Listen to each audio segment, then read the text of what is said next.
So I've been doing acting for quite a few years now, and a lot of different elements I've realised people like to ask about a lot because there is a lot about actor life and acting that seems quite mysterious and intriguing, and people don't hear a lot about how it actually works and they're quite curious about it. So I thought for the new actors, for the non-actors, I could talk a little bit about like kind of frequently asked questions. And obviously, disclaimers, this is only about my experiences and my thoughts might change as I move through the industry because I'm only 22, so hopefully I will have many more years of acting to come. And if you want to see how my thoughts change on these, and if you want to hear more about actor life and support me along the acting journey, then please do subscribe because I would really appreciate that and it really does help. And let's chat about all of these different acting things that everyone wants to know. So something that I get asked kind of often when I tell people I do acting is, can you cry on demand? Can you do a sad face? Can you do a surprise face? Can you do this? Can you do that?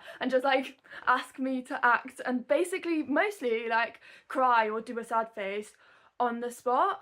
And people ask about how that kind of works and can you cry on demand and how do you reach that. And I think there are so many different things that, like, to be honest, there is still for me to learn about how various different people do that.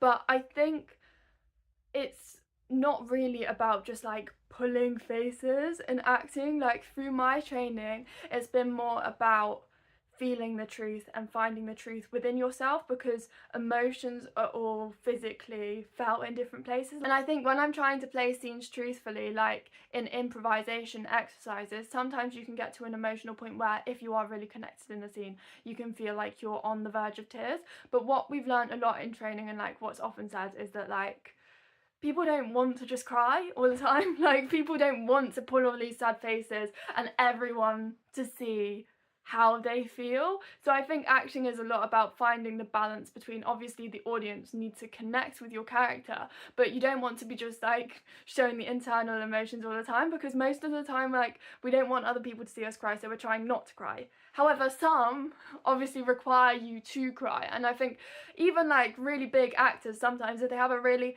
psychologically intense role, find that a bit intimidating. And I feel like crying is something that comes easier to some people than others depending on who they are in their real life, maybe, and how much they cry in real life. The more you're in your head about it, I think the harder it is to connect, because if you're thinking about the crying, then I find that a bit harder. And there are also ways that they can help you cry. Like, there's, I think, I can't remember what it's called, but like you put it on your eye and then it makes tears appear. But also I think once you're on set and in the moment, I think also there can be a lot of emotion around it if it's quite an emotional thing. So like being present in the moment can help you get to that point where you're crying. But the next thing that I think a lot of people find interesting are these stories of big actors, especially doing method acting and staying in character all the time.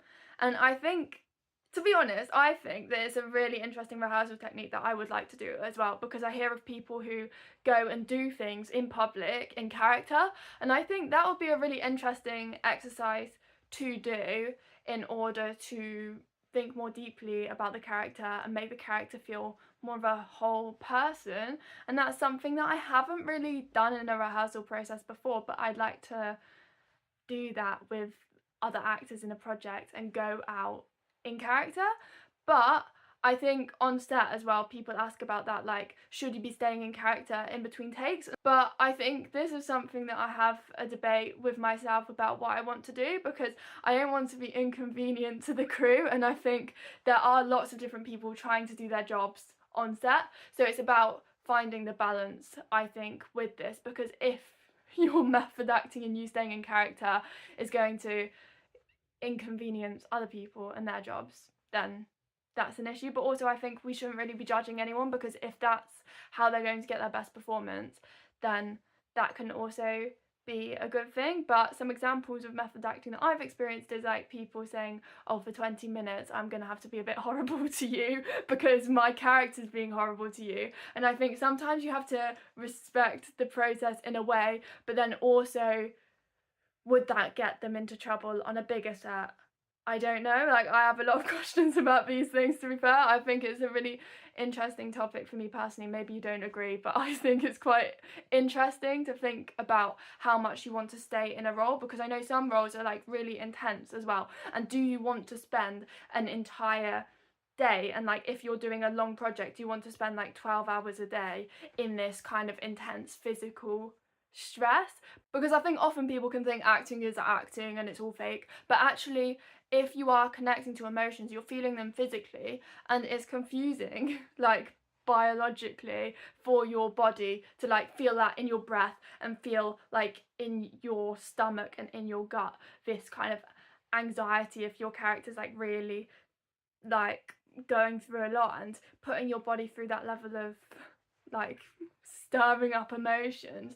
Like sometimes you can finish a scene and like you're really shaking and stuff, and then you really need to physically shake it out or find ways to disconnect from really intense stories that you might be connecting to your own personal life throughout a day of filming. So I think it depends, because sometimes you might need to stay more in the zone if you're having a really emotionally intense scene in order to get the performance, and that needs to be respected. But also I think sometimes in order to protect your own mind, it is valuable to find ways to be able to snap out of the acting, because I was also told in classes before, like, you should be able to be told stop at any point and you should be able to break out, because otherwise like you might be risking your mind slightly and your own mental health if you can't really break out of character. And the next thing I would like to talk about, firstly, I would like to say I'm not talking about For the Creepy Men, like, please leave me alone. But I just thought I'd talk about kissing someone for a role, because I think, to be honest, before I knew more information about this kind of thing and like intimacy coordination and all of that, I just found it quite an overwhelming and complicated topic that I think maybe, I don't know, it's hard to explain how I felt about it and convey it correctly, but I feel like it's quite an intimidating kind of thing. And I would like to also say that I know people in my personal life, and also I know that people sometimes don't want to personally go for those kind of roles that involve having to kiss someone for a role, and I think that's obviously fine. Like, I think there are so many different narratives and different things that people say about it, but acting is a job and you shouldn't be doing anything that you feel like is crossing your boundaries, and you feel like you would find it hard mentally to deal with knowing you did something that for whatever reason is something that you don't really feel is right for you. So with any kind of role and with any kind of job, if it doesn't feel like something you feel like you would want to work on, then you don't have to do it for like various different things people turn roles down for or don't go for, and that's fine, and people have their lines, and that's fine as an actor. Like, you don't have to do kissing someone for a role just because you know other actors do that. But I have interviewed Issa O'Brien on this channel, who created the role of intimacy coordination and who has really changed the space with regards to this kind of thing in TV, film, theatre and any kind of acting. So I would really recommend that you would educate yourself on like the kind of guidelines and the kind of procedures that people have in place, and she words everything a lot better than me, so I would recommend that you go watch that. I'll link it in the description. How mine works and how it often does work is that you have choreography and you consent to each thing in the moment, and then like you have the choreography for the kiss in mind. It's like a certain number of beats. There is sometimes a nominated leader of the kiss as well, and that's sort of how it works, so then everyone knows what to expect. So I think the idea with having such clear choreography that people and like both parties have consented to and negotiated and like created the choreography around them with the story in mind means that people have such a clear idea of choreographically, I can't say choreographically what will happen. I don't know why I can't say the word. That's not even a word. I don't know what the word is, but people know what to expect, so then they're free to act and tell the story without fearing that anything's going to happen that they don't expect or anything, or something might happen that they're not comfortable with. It doesn't feel like you're just kissing someone in your normal life. Is a very different process, and it's focused on the storytelling, and it's ensuring that everyone will do something that they'll feel comfortable in the moment, and they will feel comfortable looking back on, and they'll feel like, because there's the choreography, it won't look like them in their personal lives, and they won't see themselves watching back. They will see the character and the moment for what it is. So I think I'm so grateful that that exists, and I feel like if I hadn't known about Ita's work and educated myself on that, to be honest, I may not have felt comfortable to be able to know what's correct procedure and what's not, and I may not have taken the role that I did if I didn't educate myself on that. So I think it's really important that everyone knows what is standard procedure, so everyone knows that they're bringing themselves into safe working environments. So I wanted to be able to talk about that in this video, so I hope that I've answered that as clearly as I can, and if anyone has any questions, let me know in the comments. And the next thing people like to ask about is, do you want to be famous? Or let's chat about fame, or let's, are you going to be famous? Fame. Like, I don't know, just various different questions about the element of fame. And I think it's so interesting because obviously I want to do work to the highest level that I can, but in other careers, like if you're the best plumber there is, you're still going to be able to walk down the street without getting recognised and live your life peacefully. Like, if you want to be able to do those big projects and big budget stuff and explore those stories, like, in order for that to be financially viable to be made, it will need to attract a lot of attention and a lot of audience, and then you become known. And I feel like actually through doing this channel I have become known in the acting kind of things, to the point where people have seen me out and about and know who I am, which I think is interesting because we do all this acting training but you don't really ever get fame training. So I think it's something that I'm not really equipped to talk about because I'm not famous, but I have had experiences of being recognised, and that's interesting in itself. It's opened up new thoughts that I wouldn't have had if I hadn't been recognised by people, because they will obviously have a perception of me if they've known of me before, without ever speaking to me in person.